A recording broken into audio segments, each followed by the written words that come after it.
Yellow piling था वैसा burning नहीं है, जो ग्लाइकोलिक पील था वैसा बर्निंग नहीं है, जो टीसी केमिकल पीलिंग जिन लोगों ने किया है बिल्कुल वैसा ही बर्निंग शुरू हो रहा है धीरे धीरे करके। और हाँ, बर्न हो रहा है ये। Hi, welcome to my channel something new with Rashi. आज का जो मेरा वीडियो है वो सैलिसिक एसिड पील के सेकंड पार्ट के ऊपर है। जैसे कि मैंने कल एक फर्स्ट पार्ट अपलोड किया था वीडियो का, और वो जो पील थी वो एक्ने वाले लोगों के लिए थी। और जैसे मैंने आप लोगों को पहले भी बताया था कि काफ़ी सारे कमेंट्स भी थे और आप लोग चाहते भी थे कि मैं सैलिसिक एसिड पील के ऊपर वीडियो बनाऊँ। तो ये जो पील थी, जो नाम था, ये रिजिसॉल की केमिकल पीलिंग थी और इस पील का नाम था एजेलिक एक्नेल पील। और ये 3 कॉम्बिनेशन से मिलकर बना था, मतलब 3 एसिड से मिलकर बना था। इसमें फर्स्ट था एजिलिक एसिड 20%, ग्लाइकोलिक एसिड 15% और सैलिसिक एसिड 15%। मतलब ये 3 कॉम्बिनेशन को मिलकर बना था। तो आई थिंक इसमें 50% के आसपास केमिकल का एक कॉम्बिनेशन मिलकर बना हुआ था। तो कल मैंने इस केमिकल पीलिंग का एप्लीकेशन बिल्कुल भी नहीं किया था। कल मैंने बताया था ये पीलिंग आपके ऊपर कैसे काम करती है, किन किन प्रॉब्लम्स में स्किन की में काम करती है। तो जैसे कि मैंने बताया था, फेस हो, ज़रूरी नहीं है आपको फेस पे हो, अगर आपके हैंड्स के इधर साइड वाले एरिया में एक्ने हो, जैसे कि बहुत लोगों को इधर कंटिन्यू एक्ने रहते हैं, कई लोगों को बैक में एक्ने रहते हैं, आपको ये यूज़ करनी चाहिए नहीं करनी चाहिए अभी तो ये नहीं बोलूँगी, क्योंकि अभी तक तो मैंने खुद ने इसका एप्लीकेशन नहीं किया है। आज मैं इसका एप्लीकेशन करने जा रही हूँ। और मैंने जैसे कि पहले आप लोगों को कहा था कि अगर आपको हार्ट का कोई इशू है, लीवर का कोई इशू है, आप ब्रेस्ट फीडिंग करवाती हैं बेबी को, या फिर आप प्रेग्नेंट हैं, तो आप इन चारों कंडीशन में इस पीलिंग का यूज़ बिल्कुल भी ना करें। फिर भी अगर आप करना चाहते हैं तो एक बार प्लीज़ अपने डॉक्टर को दिखाएं, उसके बाद ही करें।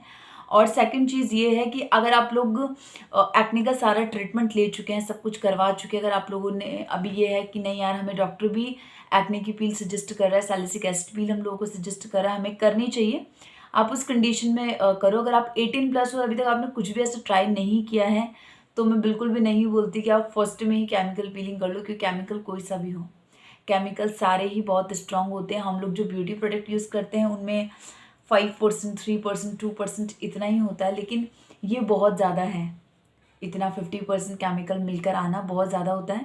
तो शुरू करते हैं। तो शुरू करने से पहले मैंने अपने फेस को वॉश कर लिया है, मैंने अपने फेस को ड्राई कर लिया है। वॉश किससे किया है? सेटाफिल से किया है।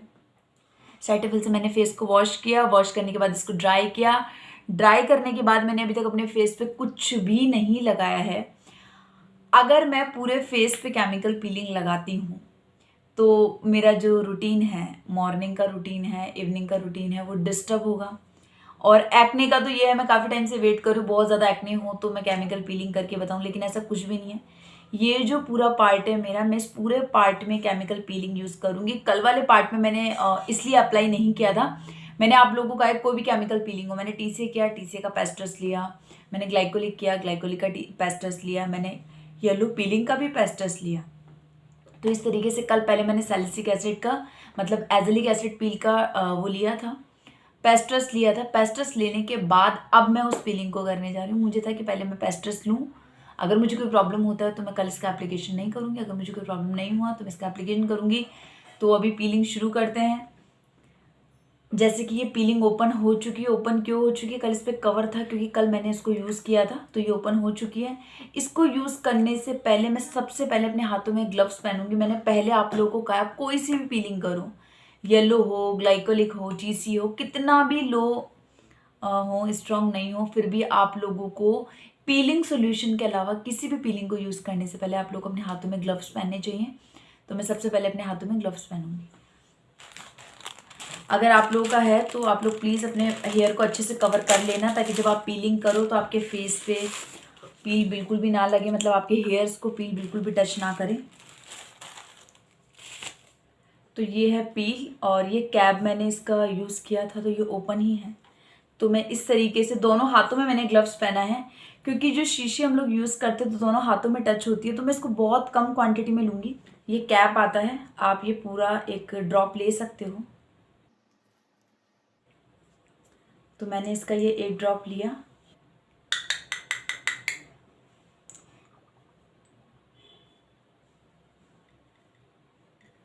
मैंने पहले भी अपने सारे वीडियोस में बोला है कि कोई भी केमिकल पीलिंग अगर आप ट्राई कर रहे हैं तो आप उसे एक कॉटन की हेल्प से यूज़ करो। आप उसे ब्रश से बिल्कुल भी यूज़ मत करो। जो मैंने first time chemical peeling use करी थी तो मैंने इस तरीके से यहाँ पर ब्रश से लगा दी थी, यहाँ ब्रश से लगा दी थी, वो यूँ लीक होते मेरे लिप्स के ऊपर आ गई थी, मेरे लिप्स बहुत ज़्यादा बर्न हो गए थे, मुझे बहुत प्रॉब्लम रहा था। हमें नहीं पता ये कितना स्ट्रॉन्ग है, लेकिन सैलिसिलिक एसिड, एजिलिक एसिड बहुत स्ट्रॉन्ग होता है। पूरे फेस पे मैं इसलिए नहीं लगा रही हूँ, उसका सबसे बड़ा रीज़न ये है कि पूरे फेस पे मुझे इसलिए नहीं लगाना है। फर्स्ट तो मुझे एक्ने नहीं है अभी।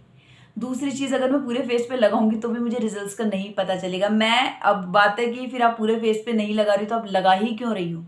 मेरा पूरा मॉर्निंग रूटीन डिस्टर्ब होगा अगर मैं इसको लगाती हूँ तो नेक्स्ट 10 डेज। मैंने कहा कोई सा भी आप केमिकल पीलिंग यूज़ करो, लेकिन आपकी रिस्पॉन्सिबिलिटी बनता है कि आप 10 डेज उसको प्रॉपर केयर दो, क्योंकि वो केयर मांगता है। तो मैं इस जगह से अपने फेस को अच्छे से वॉश कर सकती हूँ, केयर दे सकती हूँ। ये वाला एरिया मैं यहाँ से यहाँ तक पील करूँगी। मैं पील क्यों कर रही हूँ? ताकि मैं आप लोगों को ये बता सकूँ इसमें कितना बर्निंग हो रहा है, बर्निंग हो भी रहा है कि नहीं हो रहा है, ये कितना स्ट्रॉन्ग है। ऐसा तो नहीं है कि ये जला रहा है स्किन को बहुत ज़्यादा या कोई नुकसान होने जा रहा है। अगर इसकी पीलिंग रिमूव होगी तो वो कैसे होगी? वो लेयर में होगी, ड्राइनेस होकर होगी, माइल्ड होगी या स्ट्रॉन्ग होगी? ये सब चीज़ें करने के लिए मैं आप लोगों के सामने पीलिंग करके दिखा रही हूँ। तो पहले मैं पीलिंग अप्लाई करती हूँ और स्टार्ट करते हैं। पीलिंग के टाइम एक छोटा मिरर होना बहुत ज़्यादा ज़रूरी है। तो मैंने ये इस तरीके से कॉटन लिया और कॉटन में मैं क्या लगाऊंगी? Chemical peeling. इतना ज़्यादा भी मत भरना कि वो ये येलो हो चुकी है, कि वो मतलब बहुत ज़्यादा बहने लगे। और अब मैं इस तरीके से इसको फॉरहेड पे अप्लाई कर लूँगी।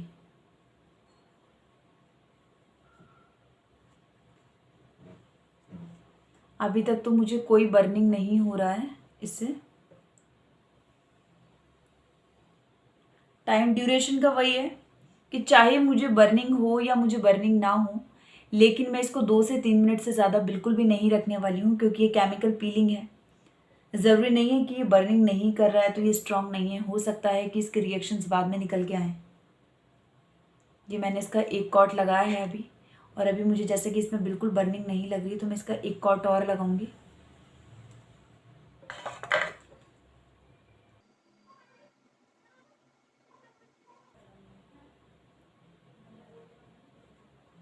अगर आप लोगों ने आईब्रो बनवाया हुआ है या फॉरहेड करवाया हुआ है तो मैं आप लोगों को पीलिंग बिल्कुल सजेस्ट नहीं करती। जब तक आपको 3 4 5 दिन नहीं निकल जाए तब तक आप लोग ये पीलिंग बिल्कुल भी ट्राई मत करना। और फेस के जिस एरिया में आपको एक्ने हैं, मुझे जैसे अभी यहाँ पर एक्ने हैं बट वो ड्राई हो चुके हैं ट्रीटमेंट की वजह से, तो अगर आपको फेस के जिस एरिया में एक्ने हैं, कोशिश करना आप उसी एरिया में इसको अप्लाई करो। और पूरे फेस पे मुझे नहीं लगता नीड है। जो पूरे फेस पे एक्ने आता ही नहीं, तो सैलिसिलिक एसिड हो या कोई सी भी एसिड हो, आपको पूरे फेस पे उसको लगाना ही नहीं चाहिए। आपको लग रहा है इधर एक्ने है तो आप इस तरीके से भी उसको लगा सकते हो, इस तरीके से, इस तरीके से एक लेयर बन के आता है। जैसे मेरे सिर्फ इस एरिया में और इस एरिया में एक्ने बहुत ज़्यादा होते हैं, तो आप सिर्फ उस एरिया को कवर करो, आप पूरे फेस को कवर ना करो। और अगर आप इधर इधर पूरे चिक्स पे, अगर दोनों पे है, तो आप आइज़ को, लिप्स को ज़रूर कवर कर लेना। मुझे बहुत माइल्ड ईचिंग अब होनी शुरू हुई है, जैसे कि मुझे इसको लगाए हुए पूरा 1 मिनट कंप्लीट हो चुका होगा, और अब मुझे इसमें ना हल्का हल्का ईचिंग शुरू हुआ है, बहुत ज़्यादा नहीं, बहुत हल्की हल्की ईचिंग शुरू हुई है। मैंने इसकी कम से कम 3 से 4 कॉट लगाई है, क्योंकि मुझे लग रहा था कि नहीं, बर्निंग नहीं होगा।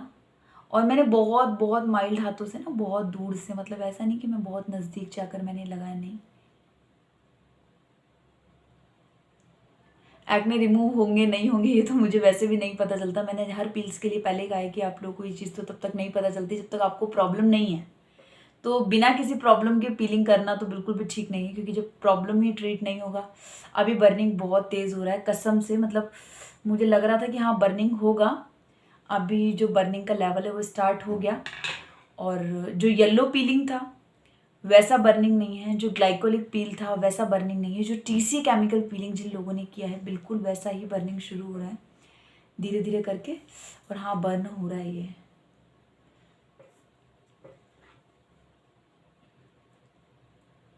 कोई फ्रोस्टिंग वगैरह नहीं हुई बिल्कुल भी। हल्का हल्का सा आप लोगों को रेडनेस शायद दिख रहा होगा,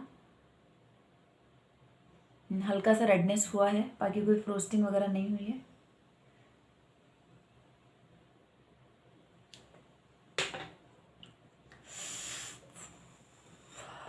बिल्कुल बहुत बर्निंग हो रही है, trust me. I think salicylic acid है स्ट्रॉन्ग, मुझे पता है। ये बर्निंग ग्लाइकोलिक एसिड की वजह से बिल्कुल नहीं है, बर्निंग एजिलिक एसिड और सैलिसिलिक एसिड की वजह से है।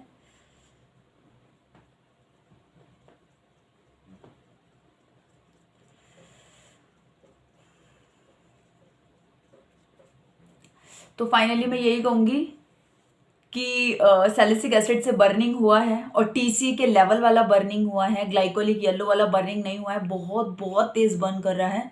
तो लास्ट में आप लोग को सजेस्ट करती हूँ, आप लोग इसको 2 ही मिनट रखो सैलिसिक एसिड को। अगर आप एक्ने के लिए यूज़ कर रहे हो तो सिर्फ अफेक्टेड एरिया में इसको यूज़ करो जहाँ पर एक्ने है, पूरे फेस पे फैलाने की जरूरत नहीं है। ट्रस्ट मी, बहुत बहुत तेज़ बर्निंग हो रहा है अभी मुझे।